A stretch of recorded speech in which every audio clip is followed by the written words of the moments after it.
시편 연속 강의 22번째 시간이고요.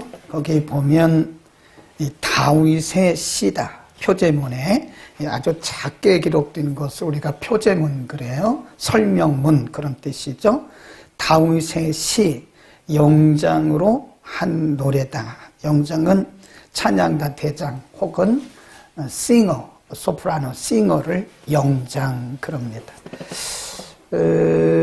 전체적으로 1절부터 17절까지 흐르는 내용들을 볼 때 이 다윗이 굉장한 혼란 속에 빠졌던 것 같아요. 개인적으로 굉장한 혼란 속에 빠졌을 때 그 혼란 속에서 위기 가운데서 그가 어떻게 극복했는가. 신앙은 결국 극복이잖아요. 우리가 이 세상을 살아가면서 문제를 안 만나는 사람이 없지. 다 문제가 있잖아요. 크고 작은 문제가. 근데 중요한 것은 그 문제를 어떻게 극복하느냐. 이게 문제잖아요. 어떤 분의 책에 보니까요. 인도의 기독교 역사는 거의 2000년이 넘었습니다. 우리가 인도 역사를 보면 주후 54년경에 이 도마가 의심하는 도마가 인도로 갔어요.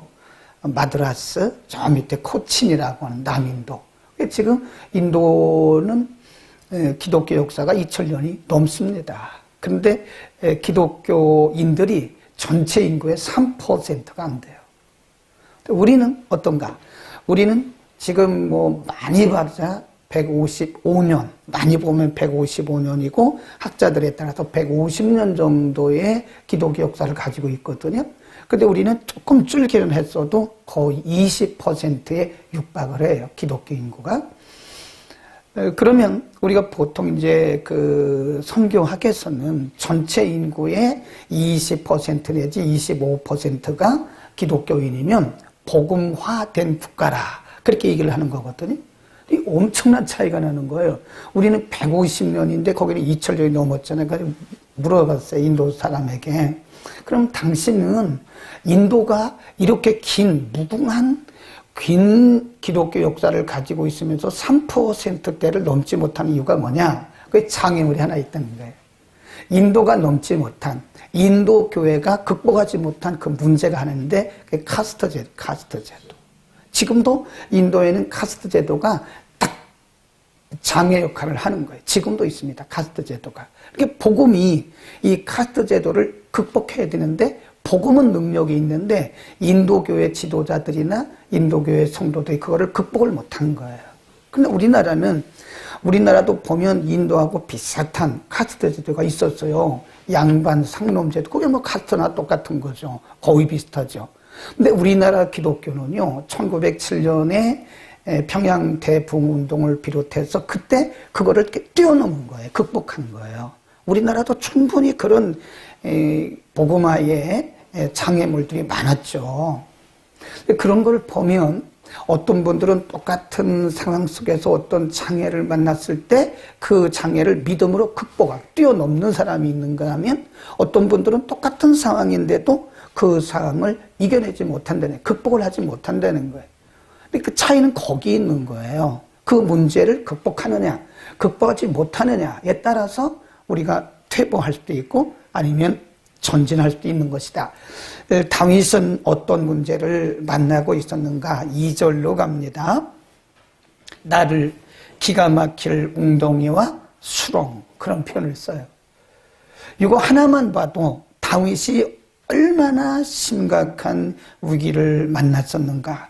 기가 막힐 웅덩이와 수렁이라 그런 표현을 씁니다. 여러분, 우리가 사람으로서 이해할 수 없는 그런 일을 만나면 뭐라 그러죠? 기가 막힌다 그러죠. 기가 막히다. 어떻게 이런 일들이 나에게 있을 수 있을까? 참 기가 막히다. 네, 당황스러운 거죠. 네, 우리가 예상하지 못했던 그런 위기들이 우리 앞에 개인적으로 닥쳐왔을 때 우리는 기가 막힌다 그럽니다. 당황스럽습니다. 지금 다윗은 기가 막힐 웅덩이와 수렁이라고 자기가 만났던 상황을 그렇게 표현을 하고 있고요. 그 다음에 12절로 가보면 또 알 수 있어요.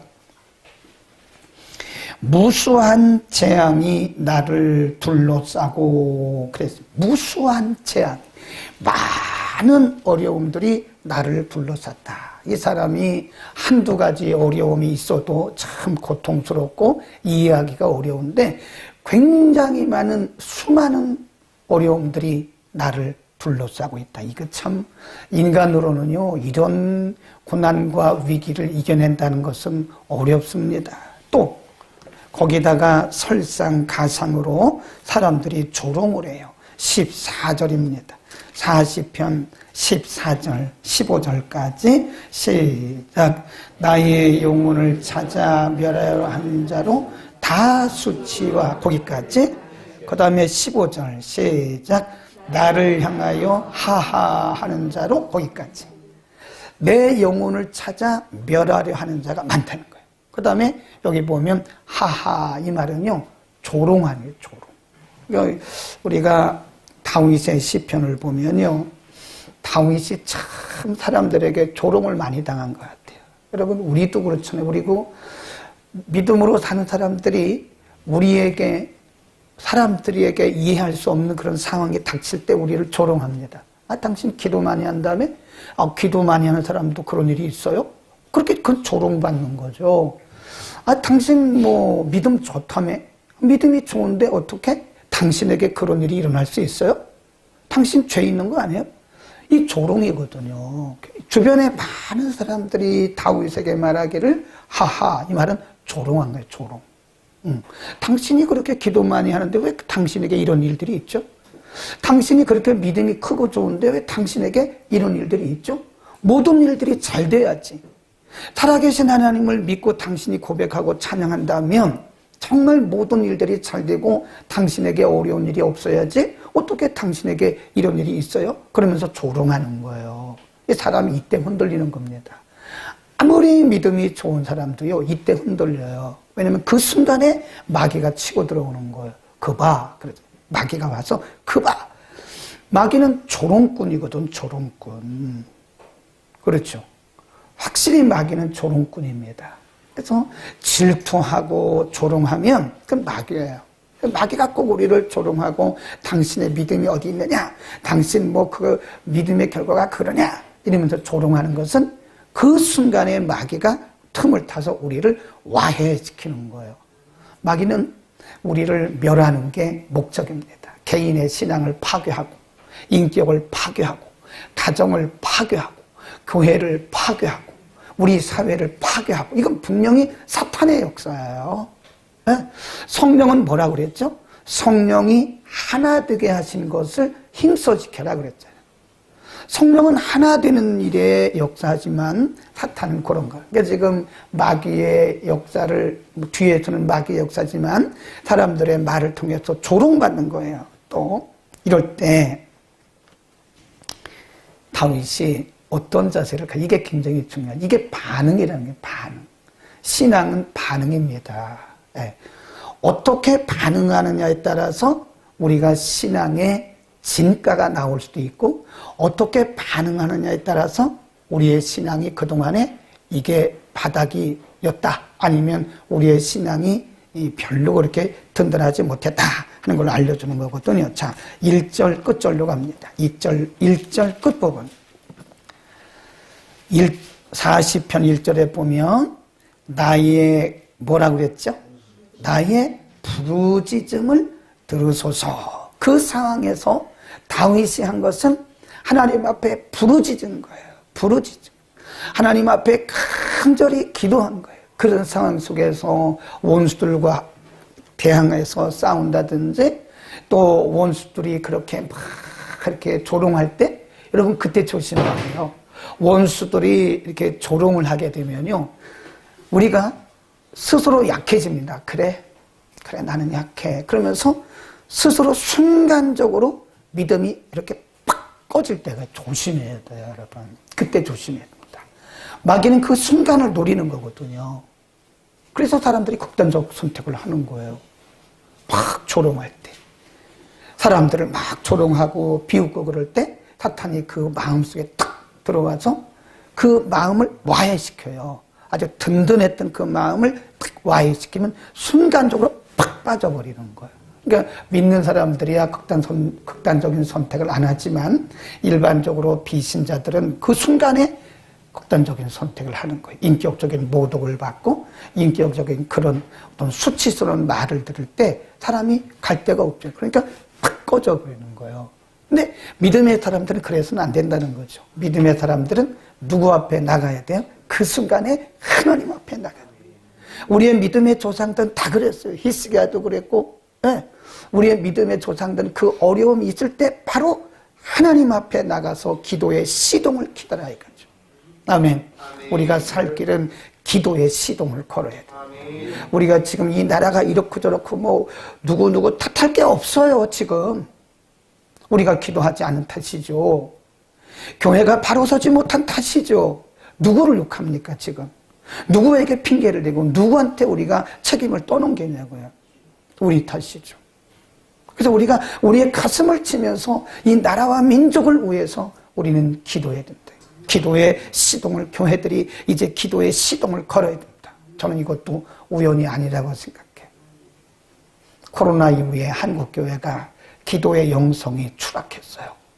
목회자들도 기도의 영성이 추락하고 성도들도 기도의 영성이 추락했습니다. 교회도 기도의 영성이 추락했어요. 그러면 하나님께서 이런 사건들을 우리에게 우연이 어디 있겠어요? 어쨌든 누가 어쨌든 간에 이건 우연이 아니라고요. 그러면 우리 모든 한국교회가 이때 일어나서 깨어서 너도 나도 할 것 없이 기도의 시동을 걸고 나라와 민족을 위해서 기도하는 거 아닙니까? 아멘. 교회가 문제가 있을 때 누구의 탓을 하면 안 돼. 그럼 절대로 문제가 해결되지 않습니다. 우리가 기도하지 못한 죄를 하나님 앞에 회개하고 기도의 시동을 걸고 하나님 앞에 나갈 때, 가정이 문제를 만났을 때 남편을 탓하면 안 돼요. 그거 뭐라고? 내가 그거 하지 말라고 하지 않았냐고. 지나간 얘기 아무리 해도 소용없어요. 지나간 얘기 아무리 해도 누구의 책임을 묻고 잘잘못을 따진다고 해서 해결이 되는 일은 아무것도 없습니다. 오히려 더 혼란스러워집니다. 그때 온 가족이 기도의 시동을 걸고 하나님 앞에 부르짖으면 그 가정은 소망이 있는 줄로 믿습니다. 기도가 길인 거예요. 기도가. 그 다음에 다윗은 또 어떤 반응을 보였는가? 11절입니다. 11절. 4장 11절 시작.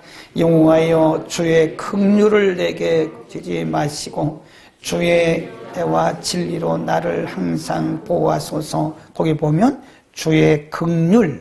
13절에 보면 여호와여 은총을 베푸사. 이 은총이란 말이 은혜거든요. 은혜. 긍휼. 불쌍히 여겨 주옵소서. 그 말이에요. 지금 다윗이 하나님 앞에 기도했던 것이 하나님이 문제를 해결해 주세요. 그런 기도도 했지만 사실 하나님 앞에 기도한 것, 하나님 나를 불쌍히 여겨 주세요. 이 시편에 보면 다윗의 기도의 핵심이 뭐냐면 긍휼. 하나님의 긍휼을 내게 베풀어 주소서. 하나님의 은혜. 하나님 나를 불쌍히 여겨 주시고 하나님 내게 은혜를 내려 주옵소서라고 구체적으로 14절, 15절, 16절에 기도하고 그 다음에 17절 보세요. 시작. 나는 가난하고 궁핍하오. 주께서 나를 생각하시오니 주는 나의 도움이시요 건지시는 자시라.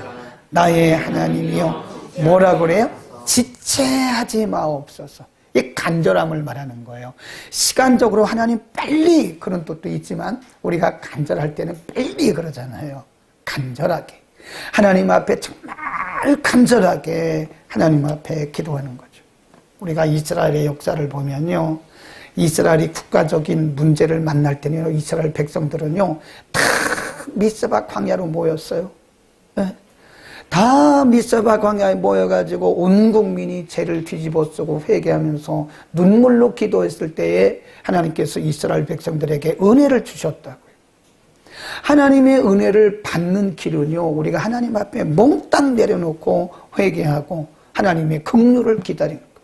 하나님의 긍휼과 자비가 임하면 됩니다. 아멘. 하나님이 우리를 불쌍히 여겨주시면 되는 거예요. 하나님 불쌍히 여겨주세요. 하나님 불쌍히 여겨주세요 라고 기도하는 거고요. 빨리. 그 다음에 다윗이 하나님 앞에 기도하고 나서 기도 내용부터 먼저 보고요. 5절부터 10절입니다. 5절부터 10절 좀 길긴 한데 한 두어 절만. 40편 5절 여호와 나의 하나님이여 주의 행하신 기적이 많고 우리를 행하신 주의 생각도 많도소이다. 내가 들어 말하고자 하나 주의 앞에 베풀 수도 없고 그 수를 셀 수도 없나이다. 쭉 내려갑니다. 10절 시작. 내가 주의 의를 내 심중에 숨기지 아니하고 주의 성실과 구원을 선포하였으며 내가 주의 인자와 진리를 대회 중에서 은희치 아니하였느니. 이게 무슨 얘기냐면 많은 사람들 앞에서 은희하단 말은 감추다 그런 뜻. 내가 하나님의 은혜를 많은 사람들 앞에 다 퍼뜨렸습니다. 그리고 나서 이제 반응은 그런 위기적 상황에 빠졌을 때 다윗이 보였던 반응은 하나님 앞에 기도하고 하나님께 간절한 마음으로 하나님의 긍휼을 구했던 거예요. 우리는 하나님 앞에 불쌍히 여겨달라고 기도해야 됩니다. 하나님 불쌍히 여겨주세요. 불쌍히 여겨주세요. 우리가 하나님 앞에 기도하면서 떳떳이 아무것도 부족한 것이 없는 것처럼 나가면 하나님이 조금 늦어요. 하나님 도와주시지 않으면 저 아무것도 아닙니다. 하나님 도와주시지 않으면 저 아무것도 할 수 없습니다. 하나님이 나를 도와주시지 않으면 저는 아무것도 아닙니다. 하나님 앞에 간절히 그냥 내려놓고 기도하는 거예요. 그리고 나서 두 가지를 잘해야 돼요. 우리가 기도했으면 영어로 팔로우업이라 그러는데 그 다음이 중요합니다. 기도하고 가만히 있으면 안 되는 거예요. 기도하고 나서 우리는 뭘 해야 되는가? 굉장히 중요합니다. 1절입니다. 어떻게 보면 40편 1절이 오늘 중에 키 센텐스의 중요한 센텐스입니다. 절입니다. 40편 1절 시작. 내가 여호와를 기다리고 기다렸더니 귀를 기울이사 나의 부르짐을 들으셨도다. 내가 지금 이 다윗은요 하나님 앞에 기도하고 나서 1절에 뭐라고 얘기하냐면 내가 기도하고 나서는 기다리고 기다렸다. 이 표현이에요. 기다리는 거. 하나님 앞에 우리가 기도했으면 하나님께서 어떻게 일하시는가를 우리가 기다려야 됩니다. 이렇게 보면서 기다려야 돼요. 아유, 뭐, 기도한다고 되나? 기도한다고 뭐 바뀐 게 있나?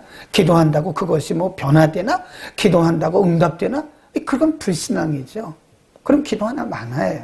야고보서에 보면 두 마음을 품고 기도하는 자는 무엇이든지 받을 줄로 생각하지 마라.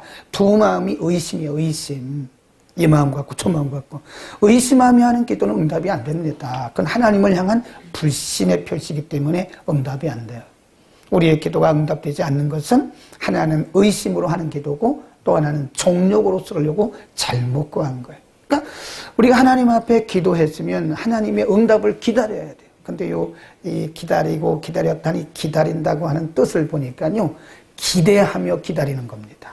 히브리 원문에 보면 그 뜻이 그냥 기다리는, 막연히 기다리는 게 아니에요. 기다리며 기다린다. 기대하며 기다린다. 인내하며 기다린다. 그래 돼 있어요.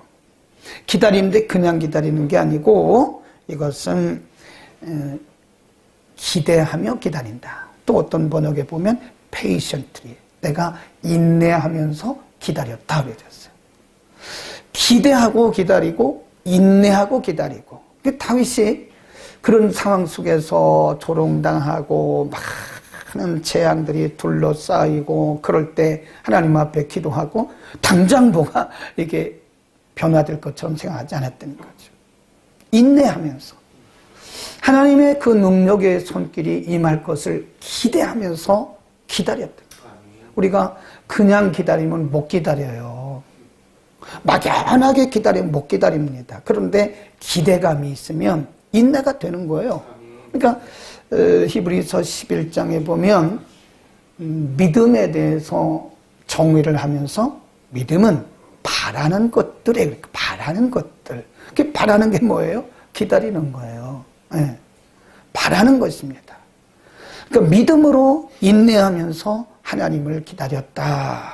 아멘. 아멘. 여러분, 우리가 기도한다고 그래서요, 당장에 뭐가 바뀌는 거예요. 무슨 하늘에서 금나와라 뚝딱 해가지고 그러지 않습니다. 하나님의 때가 돼야 돼요.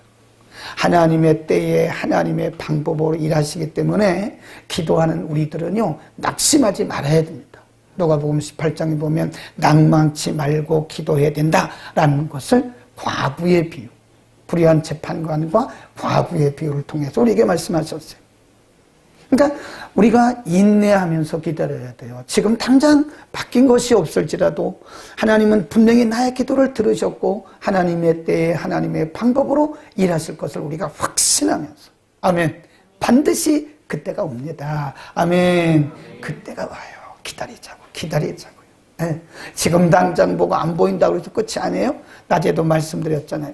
하나님의 역사는 계속 진행되는데 우리는 한 과정을 딱 꼬집어가지고 핀셋을 딱 뽑아가지고 끝이다, 안 됐다, 이렇게 얘기하면 안 된다는 거예요. 하나님의 역사는 계속 진행이 되는 거예요. 우리는 역사를 제가 그 독일어를 잊어버렸는데 오래되니까 잊어버리더라고요. 역사를 두 가지로 표현을 해요. 하나는 게시키테라고 그러는데 그 뒤는 기억이 안 나요. 잊어버려. 60이 넘으니까 그 명석한 누리가 이렇게 조금 옛날하고 틀려요.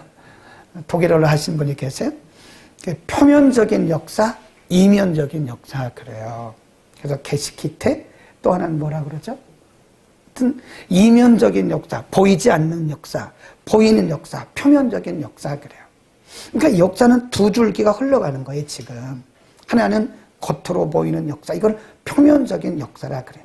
여기는 이것이 울퉁불퉁하죠. 네. 우리가 보기에 때로는 실패 같고 때로는 완전히 망한 것 같은데 이면적인 역사는 여전히 계속 흘러가고 있는 거예요. 근데 우리는 겉으로 드러난 역사를 가지고 우리가 결론 내린다. 아, 이거 성공이다, 실패다, 됐다, 안 됐다 하지 말라니까요.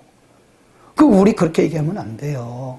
뒤에 있는 하나님의 이면적인 역사는 계속 실수 없이 한 치의 오차도 없이 지금 이 뒤에서 흐르고 있다는 사람, 이 뒷 배경에서 흐르고 있다는 하나님의 이면적인 역사를 보면 우리는 인내할 수 있어요. 아멘. 너무 겉만 보고 우리가 성공이다, 실패다 그렇게 말하지 말자고요. 그러니까 우리 여러분, 우리 지체들 겉으로 볼 때는 뭐 아프고 때로는 실패인 것 같지만 아직 끝난 거 아닙니다. 함부로 말하지 마세요. 그러면 여러분 옆에 계신 지체가 우리보다 훨씬 더 잘 될 수도 있어요. 아무도 모르는 거예요. 우리의 미래는 아무도 모릅니다. 아무도 몰라요. 하나님이 아세요. 우리는 그것을 믿고 나가는 거예요. 아멘. 절망하지 맙시다. 낙심하지 말자고요. 우리를 향하신 하나님의 계획은 우리가 생각하는 것보다 커요. 우리가 생각하는 것보다 크고 상세하고 위대하십니다. 네, 걱정하지 말자고요. 우리 인생에 대해서 책임지시는 그 하나님, 우리 인생 전체를 다 계획하시고 그분의 계획대로 한 치의 오차도 없이 보이지는 않지만 이끌어 가신 그분이니까. 그분이 누구라고요? 아버지죠. 아버지.